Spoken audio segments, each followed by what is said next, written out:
It started with a key, not a fancy key.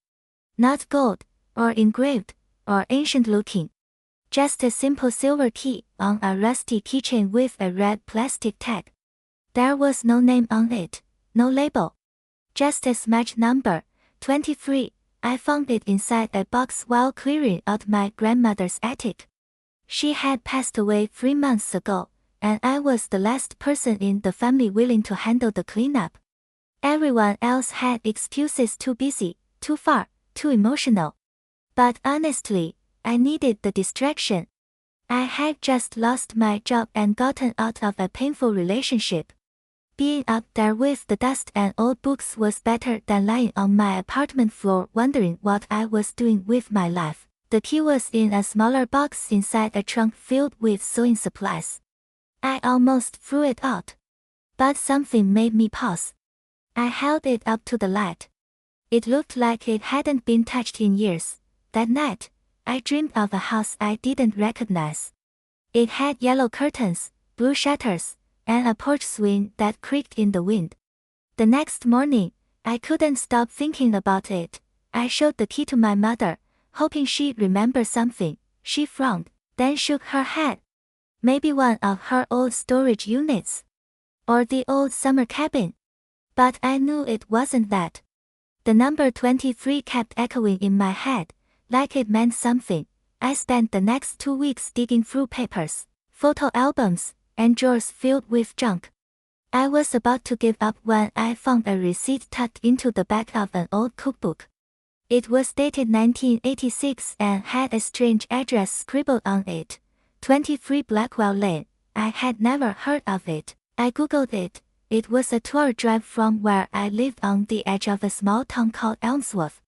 A town I had never been to. I packed a backpack, charged my phone, and left early. On a Saturday morning. Elmsworth was tiny. 1 main road, 2 diners, a gas station, and a hardware store. It looked like it hadn't changed in decades.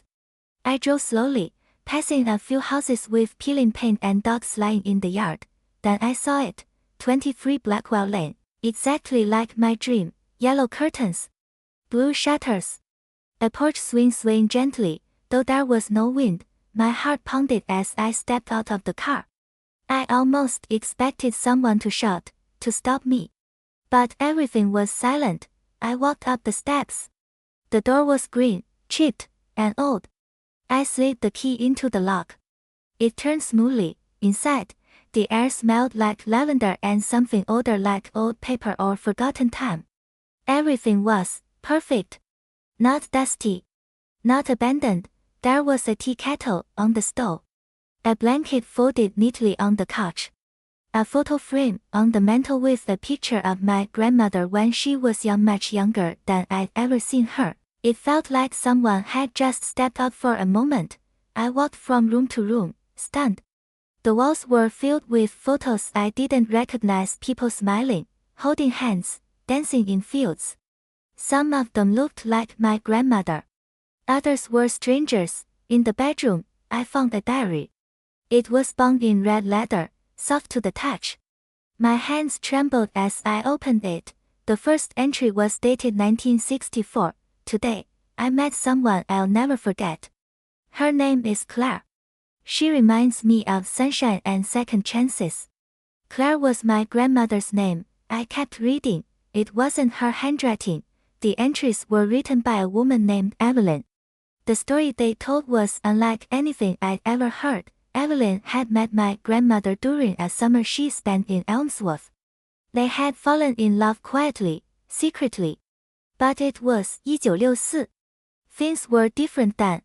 My grandmother left, promising to write. She never did. Evelyn kept the house, waiting. Every year, she wrote a letter.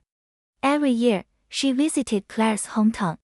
Once, she even met her, but Claire had a husband, children, a new life.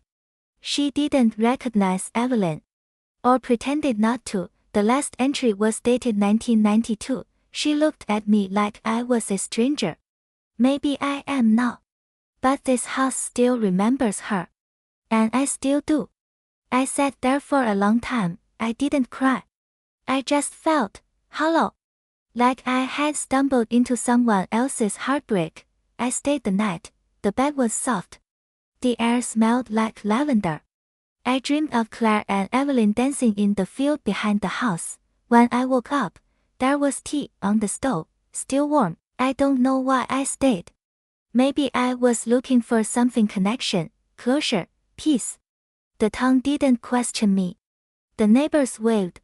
A woman at the diner said, "It's nice to see someone in that house again." I didn't correct her. For the first time in a long time, I felt like I was exactly where I was supposed to be. Weeks passed, then months. I started teaching piano lessons in town. I began restoring the old house. I found more letters, more photos, more of Evelyn's life. I never found out what happened to her. There was no obituary, no record. It was like she vanished. But one day, I found a second key in the garden. Attached to it was a note. "This one's for you. Make new memories." It was her handwriting. I still don't understand how it's possible. But every time the porch swing creaks, I feel like she's still here, watching, hoping, and I think maybe, somehow, my grandmother remembers too.